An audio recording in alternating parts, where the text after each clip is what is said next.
record on this computer. All right, we are live, Cheyenne. We are recording. Everybody, welcome Shaiyan Sanchez. She is a sophomore at Duke University, and I'm excited to have her as my first podcast guest. How are you doing, Cheyenne? I am good. How are you?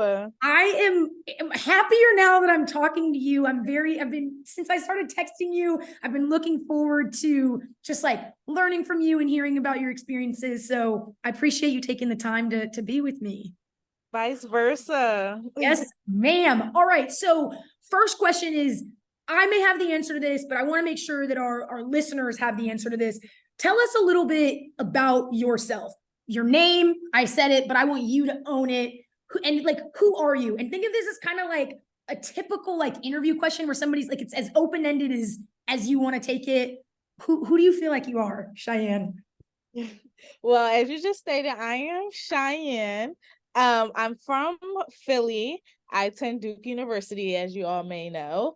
STEM major, like I stated, neuroscience on maybe the surgery. I don't know. I'm still trying to figure out what I want to do, like permanently. Daughters, older sister of 3. Okay, wow.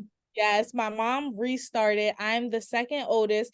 I have an older sister. She is 23. I just turned 19, and then it's yesterday. 7. She turned 19 yesterday. Happy belated, boo. Thank you. But yeah, so basically I am Cheyenne, but I'm still on my journey of discovering me, because I feel like definitely going into college, you become a different person. And I feel like during college, I'm still in the transitioning phase of learning who I am as a person. Okay, awesome. Well, I appreciate that introduction, and I'm glad that you gave some insight into your family background, because I think that's where I want to start and just talk a little bit. Seems like you're close to your mom, and maybe she's somebody that's been a mentor in your life. So I'd love for you to touch on just kind of some values that you learned growing up from her, what some examples of educational attainment that you've seen in your life, whether it's from your mom or somebody else. Let's start there. Okay, so with my mom, I am first gen. My mom is Hispanic and Black, Okay. but she's more on the Latino side. You speak Spanish? Not fluent. Español, Cheyenne. Oh, no. I'm sorry. Okay, no worries. I won't shame you too much.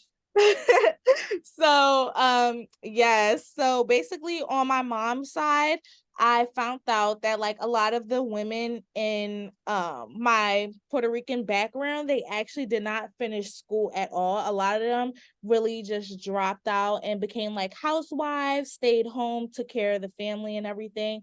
My mom unfortunately did not go to college, but I do believe she did do a trade. She got her phlebotomy license, and she works at like hospitals and everything. So I am first gen to go to a university, especially as big as Duke. So my mom was like very, very excited. Yes, definitely being in Philly. Morals of school was very, very high for me. Like I said, my older sister, she was the oldest, but she also didn't like school, so she dropped out. She ended up getting her GED, but still she kind of like wasn't entertained by anything. So my mom kind of like depended on me when it came down to academics. Like I always loved school for some reason, so like for me, she just made sure to keep that grounded in me, because she didn't want, and her, and you know, a lot of moms are like this, but in her head, she just didn't want me to be like her. She didn't want me to drop out, have kids at a young age. Like I stated, we're low income, living in Philly, which is even worse. So it was like very hard. My mom was originally from New York, but it got very, very expensive for my grandma. They ended up coming to Philly. When I say I think my mom was about 16 or 18 years old when she moved, but she'd been in Philly for basically almost her whole life. So it was an adjustment for them, but I know when it came down to me, my mom like really grounded me into like, oh, you need to do this education, like not as like everybody is depending on you, but more of like, you need to have something for yourself. You need to have a foundation for yourself. And I feel like that's something she really wanted me to have, and stability, not having to work paycheck to paycheck just to hold everything down. Along with, like I stated, she restarted. So I'm 19 and then it goes to 7. So in her head, it just was like, now I'm an older sibling and she wants them to look up to me because like I stated, I am first gen. So in her eyes, it's just like she wants my little siblings to know that you can get out of Philly. And that's the prime example she wants me to set for them, because being in Philly, it can really mess with your mind mentally into being in such an environment that you've been in for years. Like my mom has been in the same environment since she was born. In New York, it wasn't any better, but being in Philly is not any better either. And then having kids. So for me, I think my morals stand on more of education, knowledge, being very open-minded as well. I think open-minded is like something very important, especially when you come from uh a world of like just anger. Like a lot of people are just angry and don't know how to open their minds to, oh, it's more outside of this, when you're so used to being in a part of a city that's always deaths, drugs, everything. Like a lot of people don't stand on that value of education being in Philly. Their one thought is literally either I need to be trapping, selling drugs, or I need to be doing a sport. And that's not always the case. Black people can be smart and gain more knowledge. And I think that's what a lot of people fear. But I think just she wants me to get out that mindset of like, you can be more. You can be a doctor. You can be a Black female in that industry and own it. So my morals is just not depending on a lot of people, but also just being able to grow, communicate with other people, and show my community that is more than what we see. Yeah. Cheyenne, I mentioned you are the first interview that I'm doing, and everything that you just said reminded me of like why I wanted to do this work. Like that is the story that I want to share with other people that are in your communities. It is your voice that I want to spotlight, and voices like yours, because that's real. You know, coming from a place where, like you said, all you see is crime, all you see is poverty. Education is what breaks that cycle. And your mom, thank God to her that she was, you know, instilling that in your head of like that she wanted more for you. And that's something that I can resonate with, because in my household, while I didn't come from a similar background, both of my parents were like, Mackenzie, we want you to be more successful than us, right? And so I know that you have the capability to, I mean, you're just inspiring me within these first 5 minutes. And I'm so glad that you have little sisters in your household that are looking up to you, because they have big footsteps to fill, but also they have somebody who I know is going to be a great support system. And I'm just like, I want to let you know that I'm proud of you. And like, I'm just so grateful to even have the honor of being able to hear your story. And like, I want to share this story with more people, you know? Thank you. I would love that. Yeah, I mean that, Cheyenne. So let's kind of transition into, you know, you said you're first gen, and Duke is a big, elite, high achieving university to kind of start out this trailblazing of higher education in your family. So why Duke? Like, why that school? What was your pull? Why did you choose to go there? And then let's talk a little bit about what your experience has been thus far at school. Okay, so when it came down to Duke, it was crazy because my high school experience was a lot in one.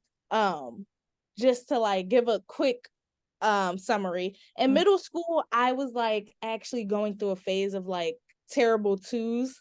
I was getting in a lot of fights, but like a lot of them just had nothing to do with me. I just hung around certain people. Okay. And so I had my like everything hit me at a young age where I realized like, oh, this is not the life I want. Like I don't want to live like this. So when I first started high school, I was in a disciplinary school. Then I transferred to my regular neighborhood high school. And then I ended up getting into another high school called KIPP. I want to say like my high school years were like a breeze. I just did everything I needed to do. So once senior year came, I didn't have to do anything except for apply to colleges, apply for scholarships. I literally to graduate, I think I only needed 34 credits. I needed 24 credits and I had 23.5 credits. So I needed only half a credit. So I really was in there like for nothing. I literally just would Twiddling like my thumbs, everybody. I don't need to be here. I was just like, I only have half a credit I need. So I was going on my journey of like just applying to colleges, and I had a good GPA. I had a 4.0. Like I was third in my class. So I had everything that I needed. But for me, like I said, I'm first gen. I didn't have any money for college. Like I had zero, like nothing, like not even for a community college, like nothing. Um, but I wanted to be far. I wanted to apply to colleges that I felt like were out of my reach. I applied to Ivy Leagues. I applied to everything out of state. And my counselors were like, okay, Cheyenne, like we have hope in you, but we just want you to apply to some in-state schools just in case anything happens. I think one I applied to one or two in-state schools, which was Penn State. They gave me a full ride, but I didn't want to be in Philly because that'll be defeating my message of we can get more outside of Get Philly. out of here. Mm-hmm. So it kind of defeated my purpose of like telling everybody like I don't want to be in Philly. Like that was my ultimate goal. I don't want to be in Philly. I want to be far, not too far, but far. I want to go to a top institution. I want something that you think is hard, but in my head, I didn't think anything was hard. I'm just like, okay, I'm gonna apply to these top schools that y'all keep saying are top and thinking that I'm not gonna get in just because where I'm from. They already made assumptions of, oh, I don't know you can get into that because for one, you're a woman of color, you're a woman in general, and you're from Philly. So it's just like I decided to do something extremely hard. I applied to like Yale, Harvard, like schools like that. Then it was this program connected with Duke with my school. So I decided it was like a fly-in program, but it was during COVID, so it really wasn't a fly-in program. So I decided to apply, not knowing like everything that was behind it. So I was like, okay, let's apply. So the interview and everything was virtual because it was during COVID.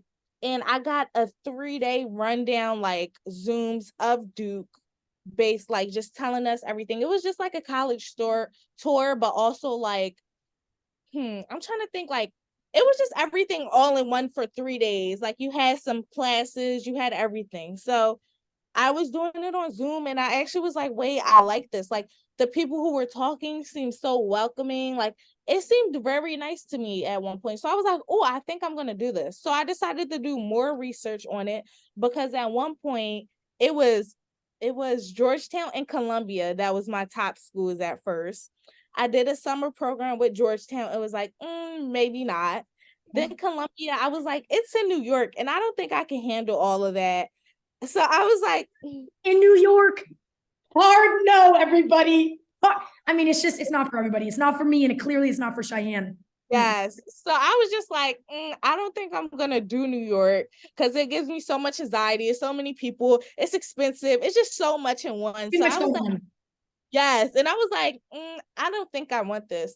So then I started looking more into Duke, like the environment, people, everything. And it's a change of scenery. Like I stated, like I wanted to be far from Philly and I also wanted a different look. Like being in the city, you're stuck in the city. I went to North Carolina and was like, wow, this is fresh air. The air smells so different. It's not a lot going on. I feel a little bit safer. Like it was a change of scenery, which I needed. The program helped me understand that. And I was like, you know what? I think I'm going to do it. And everybody was like, are you sure? Do you know Duke? Like, this is the Duke. And I'm like, okay. So I applied. Okay. I just was like, okay. So I applied. I did early decision, but the fly in program that I applied to automatically gave me a seat at the table for early decision day. So they actually sent me my financial aid before I even did early decision. Wow. And I found out that I had got a full ride and I got accepted. I want to say I literally got accepted in October beforehand, but Yeah. they were like, just apply early decision and basically you'll re-get the letter again. So I applied early decision, got in again in December, sent me my financial aid, sent me everything, and I literally had got a full ride there. So yeah, Oh, chills. My hairs are standing. My hairs are standing. So, okay, a couple of things that I want to take out of that, and really have you expound upon a little bit. So I know that high schoolers who watch this, some of them are going to find themselves in similar situations where it's counselors in their life or high school teachers, or maybe even people in their family friend circle that are saying, you are not good enough for these schools that you're looking at, right? It's the Duke, it's the Harvard, it's this, it's that. What do you have to say to those kids who are looking up to people like you, who are kind of, have very similar life circumstances and are experiencing that same bias? What do you have to say to them to kind of encourage them to, hey, still shoot for the moon? You literally just have to ignore everybody. It's Okay, literally, there you go. I have this mindset, and excuse my language, but it's literally just fuck everybody. Like, you literally just have to lock in with yourself. Like, tell yourself you're worth it. And some days you are gonna feel like, oh, you're not, because I done had those days before. I always would be in high school and just be like, why am I here? Like, I'm literally just here. Like, I don't even know. But it's all about that end goal of like what you really are doing this for. Like, even if you don't have a career in mind, but you want to be successful or wealthy, you just always have to have it in mind. And sometimes it's really not going to be anybody for you to help you. And that's one thing I had to learn, because I did get lucky in high school and had a counselor that I built a strong relationship with, but also I would talk to my friends and they would tell me their counselor wasn't doing anything to help them. And I literally just would be there and send them all these scholarships that I was getting and tell them to apply. Like, it's all about that support system, but also a mindset of like, you can do this. Like, you can't let other people determine who you are. And that's something that you have to learn when you start to develop more. Once you start networking, developing, and growing that mindset, you're going to notice none of these people can tell you who you're going to be. Otherwise, you will be sad and depressed every single day and not do anything because you're so busy thinking of what they think of you. Meanwhile, some people don't even care. They're not even thinking about you. So it's all about that mindset of like, you just have to lock in and worry about yourself. Mm-hmm. How have you personally worked to grow that confidence that is like radiant from you? Like, the sun is glowing on you. I can feel the confidence. How did you get to this point? So it was very hard for me because, as I stated before, like, my mom was there for me and everything, but my mom also wasn't.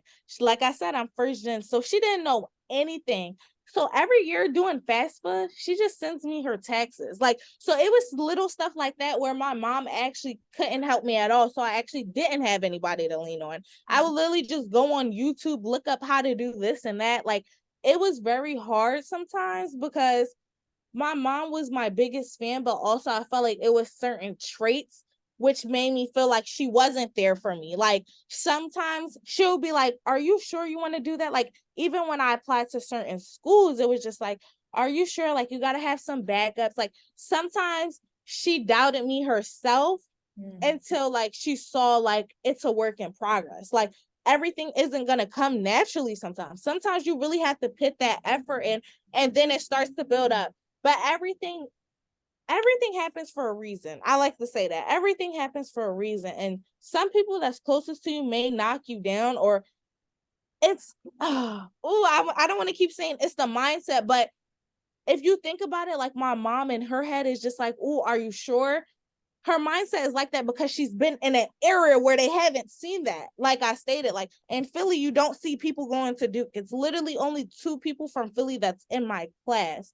So it was like, sometimes when you talk to other people and you're trying to get insight, it's going to be hard because some people have never looked outside of the box. They have never been in a place that you're in or want to be in. Mm-hmm. Mm-hmm. I think what I'm gleaning from that is, one, it's a matter of trusting yourself, trusting in your capabilities, and trusting your track record. I mean, you said you graduated number 3 in high school. You knew what you were capable of. You knew that you loved school. You knew that you were gifted in that arena. And when people, even like your mom, were saying, hey, you know, can you really do this? You trusted yourself. And I think that contributed to that mindset that you keep talking about. And I think on top of that, something else that I want to just uplift from what you're saying is this idea of self-sufficiency. I love that you were somebody that said, you know what? I may not have other people in my life that I can lean on to help me do this, but I'm going to figure it out. I'm going to make a way. I'm going to go and be resourceful. And I think it comes down to that grit, Shaiyan, and like, clearly you have it. And that's something that I want to like encourage other people to look inside of themselves and really channel, because that's what it's going to take. That's what it takes to be the best. Yeah. So another follow-up question that I had, and this is touching on Duke giving you a full ride. Did that come as a surprise to you at all? Were you like, like what? Because, and the reason I'm asking this is because a lot of folks in your shoes, maybe they're coming from a low income background, maybe they're coming from first gen. Something that is scary about shooting for the moon and applying to schools like Duke is, can I pay for this? Do I have the money? So talk a little bit about that and the advice that you have for people that might feel dissuaded by finances.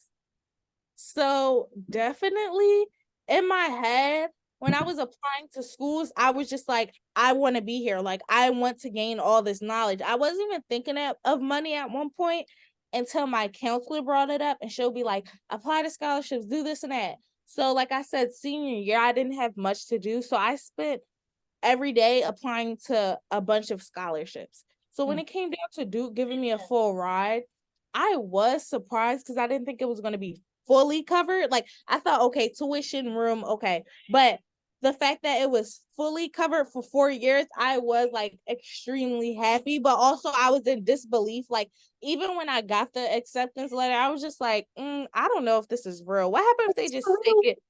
Yeah, I was just like, I don't know. Like, I was in a car, I was crying with my mom, but I was like, I don't know, is this real? And then the next day she'll be like, you know that you got into Duke? Like, she'll just keep reminding me.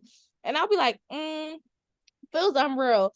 But I like totally didn't know it was going to be a full ride along with like other scholarships. So it was like in disbelief, like I said. And I feel like it is rare and hard to get full rides to schools like that, but it is possible. And I it's all about the mindset of like, you can be the one. You can. And to be honest, everybody can be the one if it really happens. But I do believe like senior year, I spent most of my time applying to scholarships. I feel like actually finding those scholarships, apply to every single one, even if you feel like it's dumb. Like, I just feel like just take all precautions. I think I applied to almost like 20, like I applied to a lot.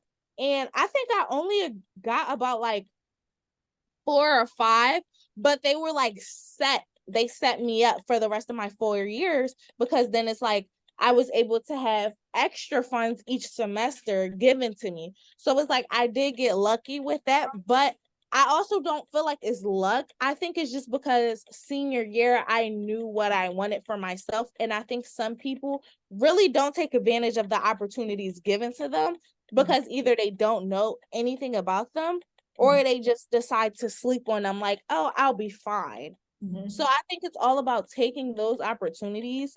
And now I feel like with the platform we got, you can find them. I see scholarships on TikTok all the time. Like, I just see so much that can help us out. But I do feel like in college, my thought was I do not want to be going to college and working and having my businesses. I felt like that was going to be too much for me. And realizing that this year, my first year, I was like, oh, I don't think I want to work like a regular job. Like, if I decide to work, I need to do something related to my major or what I want to do or be. So I also know that some people don't get to like live like that freely. They have to work. But I just always want people to remember, like, the ultimate goal is the education. Like, even though you may lack money, but I just feel like at the end of the day, the ultimate goal is to get your degree, gain all the knowledge, like everything. And some stuff will have to be put on hold. And I know some people don't like hearing that because they're like, oh, well, I need money, I need this and that. But that's also gonna lead you into like a bad mindset, because then your mind is so focused on money, it's forgetting the ultimate goal. And that's how I feel like the government and all of that like gets into you, because then you let money dictate how you feel, what you're doing and everything, and making you feel like you don't belong here because you don't have the money. But that's not true, because a lot of people at Duke are there and don't have the money to be there, but they still deserve to be there. I think too, like, even from the research that I've done on scholarships, there are certain scholarships that are specifically designed to help high achieving minority and or low income students, because at the end of the day, you have defied the odds of your community. You said there is one other person in your class from Philly, which like shows it is very hard to get out of that community that you got out of. And like, there are financial organizations that are wanting to support you and that are wanting to invest in your success. And so I think you have a really important message of like, you got to keep putting yourself out there and trust that like you can and will be the one, right? Yeah. So transitioning a little bit, how do you feel that your experience at Duke has been? Has it lived up to your expectations? Like, let's do the unfiltered, controversial if needed take on college. This is real. This is authenticity, Cheyenne. I'm gonna give it to them. You said uncut. I'm gonna say my first semester was literally hell. Like, I actually thought I was going to drop out. Like, I literally kept saying, like, I don't want to be here. Like, I hated it. Like I said, it was a new environment for me. And I knew I was going to be around predominantly white people. But the mindset of rich white people is completely different from your ordinary white person. And I felt like that really messed me up mentally, because I never dealt with racism. Like, in Philly, like, we're all at the same level. Like, we're all low income, struggling, like trying to make ourselves become better. But we never was like, I'm right here and then I feel all the way down here. Like, I felt like when I walked into Duke, it was like that. Like, I felt like I didn't belong at one point, because everybody just would look at you. And being a neuro major, I went to my neuro classes and it was only like one or two other Black people. And probably not as many girls either. I don't know how many girls. Yes. Yeah. Yes. So it was like, at first I literally was like, I don't know if I like belong here. Like, I would just cry all the time. Like, I would literally leave my lecture class to go to the bathroom, cry in the bathroom, wipe my eyes, and go back to the lecture. And I felt like that was my life. Like, I just would be like in college, like, I don't know if I really want to be here. Like, I know I want to be a doctor, but I'm like, this school doesn't fit me. Like, I was very antisocial. I didn't talk to anybody. I had a single, so I literally would go to class and come straight to my room. Fall semester was horrible, but I passed.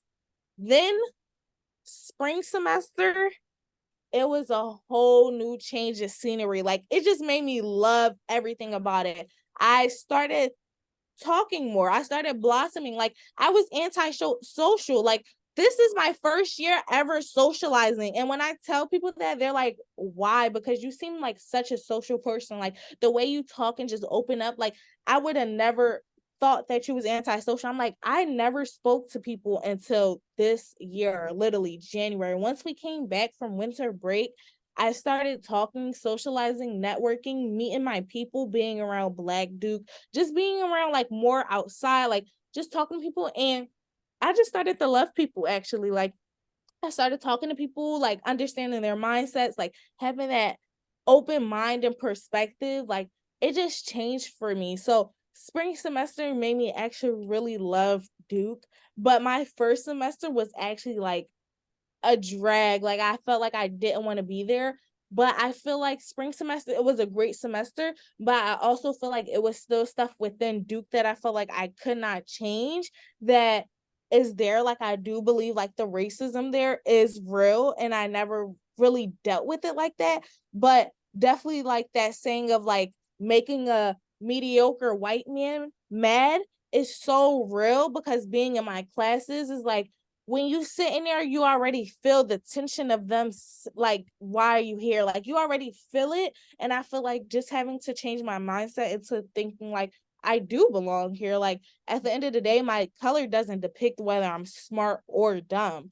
Because then it's like, also I was getting a mindset of like, wow, I'm working my ass off studying every day, but still was failing my tests. But then seeing them outside every day and then going to class and passing a test higher than me, sometimes I got into the mindset of like, yeah, I really don't think I belong here. But I noticed like, your first year is always trial and error. Like, regardless, the life we live is trial and error, but it's all about the comeback. And I feel like my comeback has been very strong, and I'm just waiting for us to go back in August so that I can really like get back into it. Like, yes, like just set the bar for everybody. Like, and I'm just like, yeah, I'm very excited to just go back to like, not even prove myself to them, but just prove to myself like I am somebody and I will be somebody. Like, at the end of the day, I'm at Duke.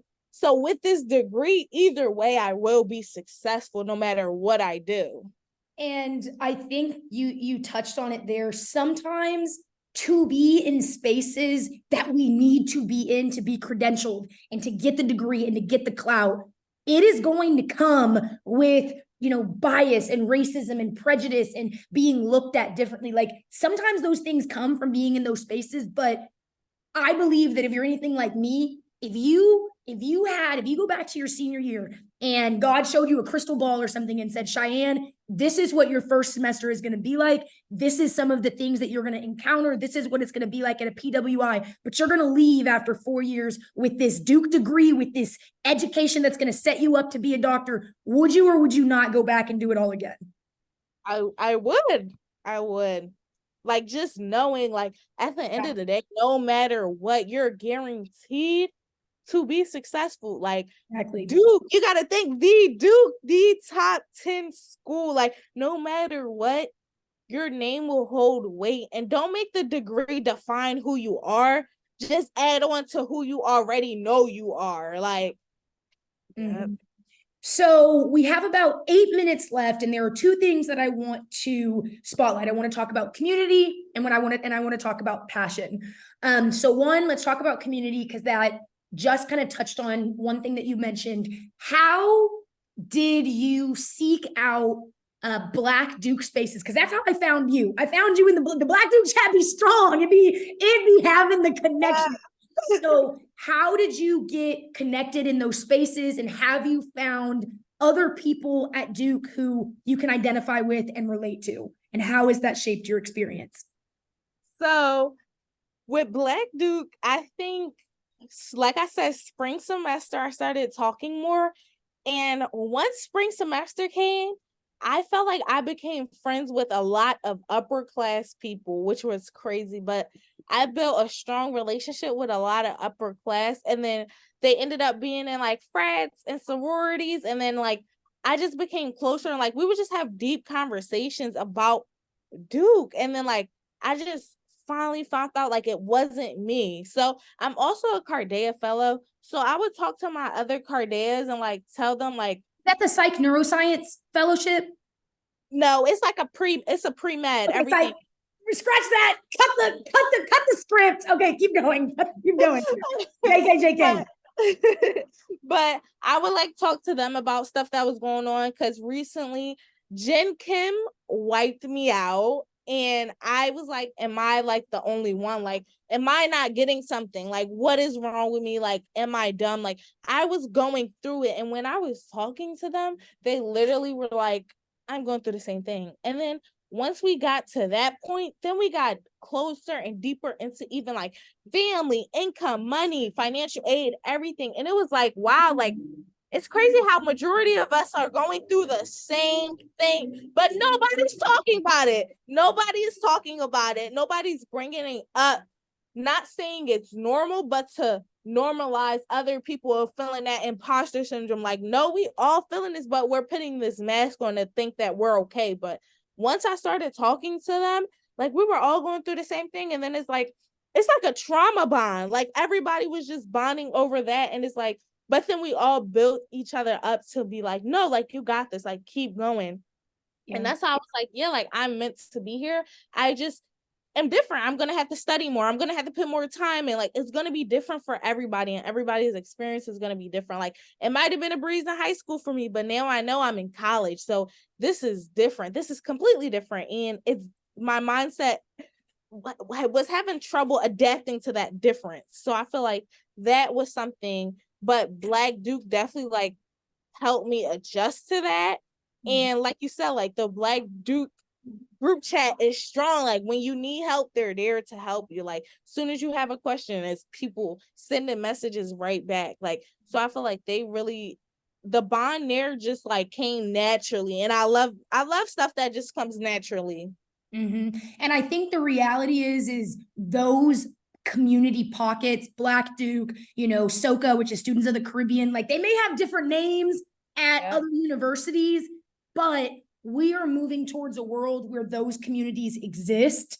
And like Cheyenne said, you know, you may have to be proactive in going to find them, but at the end of the day, this is a who you know world, right? And like you want to be able to connect with upperclassmen who are not only going to emotionally support you, but who knows? They might give you some academic advice, be like, take this teacher, take this professor, you know? Yep. And there's also something to that you're just making me think about is flying and soaring with eagles. Like in the Black Duke chat, everybody is not only like, we're all at Duke, we're all high achieving, but we are encouraging one another in our pursuits. And like, I just want to like shout out you in that as soon as I dropped that text in the chat, Cheyenne was like, hey girl, what are you doing? I'm so proud of you. This is so amazing. Like, how can I help you? And like, yeah, there are going to be challenges and there are going to be, you know, imposter syndrome and things like that. But there are also going to be major, you know, sentimental and like heart touching, heartwarming moments with community. So that just like really moved me.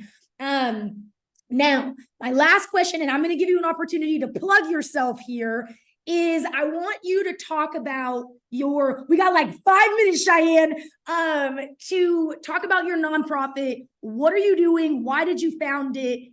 Like literally sell yourself right now. You have been a radiant star, and I want you to keep just like, I'm continuing to just put the money on you, boo. Thank you. Okay, so my nonprofit is called Shy Social Spirit.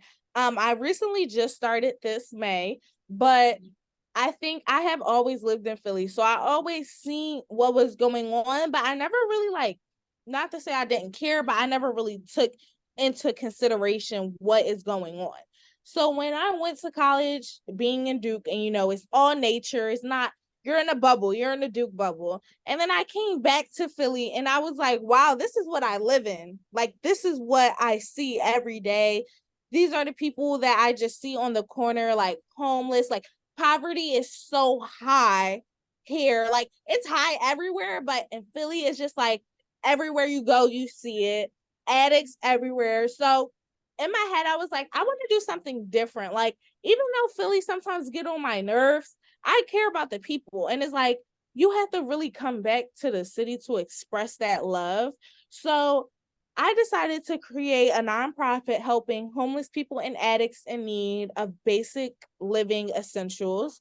So recently, I actually just did a drive on Saturday. I made like chicken and rice, gave them water, went down there. So yeah, so basically I just am giving back to people in need, having conversations with them, realizing not to judge people based off what you're seeing, even though you really don't know their story. And I feel like that played into a part of my Duke experience also, because it's so much bias, but you really don't know what anybody is going through, how they got to that point. And I feel like poverty is it's real everywhere, but it's sad to see drugs wiping out people that could have done something with their life and could still do something with their life now. They just don't have the resources or people that care, or just feel like everybody's against them. So I feel like that was my biggest message of trying to serve and give back to the community, and showing that it's people that do care. And I feel like in Philly, like a lot of our mindsets are like, oh my God, like this is a crackhead, and like just go about their day. but I really wanted to give and like talk to them and really see like what's going on in their life. And I feel like being able to talk to them opened my mind so much, because it was like I knew anything, like I knew anything could happen to them, or like their stories and everything, but actually hearing how they got hooked on drugs and what's going on and everything really changed me to like a different level. Like, so yeah, my big purpose is to really just give back and show people like it is people who care and want to help you. Mhm. I think that's beautiful, Cheyenne. And I can see that heart of service, not just in the work you're doing with your nonprofit, but even your willingness to help me out. You know that I'm trying to reach high schoolers, and like the fact that you even want to position yourself as a role model to people outside of your family and even people outside of your community in Philly, and be so willing to help, communities that you can relate to across the world. That's beautiful. And I really feel moved by your story. And I feel like you are a living testament to it doesn't matter the circumstances that you're born into, there is always a way out. And like you are the like creator of your own destiny. And I know that you have big, amazing things in store for you. I know that you're going to make a wonderful doctor. I know that you are going to be amazing on the neuroscience track. And I'm excited to cheer you on. I have one more year left at Duke, but I'm excited to make it count with you and continue to talk to you and just be friends now. I'm like, dang, I got her whole life story. Me and her are locked in.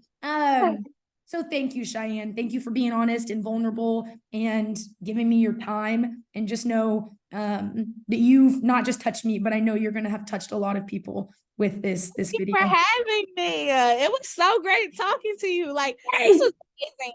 And I'm just happy and proud of the message and things that you're doing also, because you have to get them while they're young. And I feel like being able to show other people that it's people out here that can do something with their life it's a step to, like you said, reaching that higher goal of education and showing them education is the first step to break this whole cycle. You took the mission of Max School Prep out of my mouth. Dang, it's time for you to run this nonprofit. Well, Cheyenne, I appreciate you. We will keep in touch, and I am excited to get this video out there to the world. Yay. All right, I'll talk to you soon, Cheyenne. See you. Bye, darling. Bye.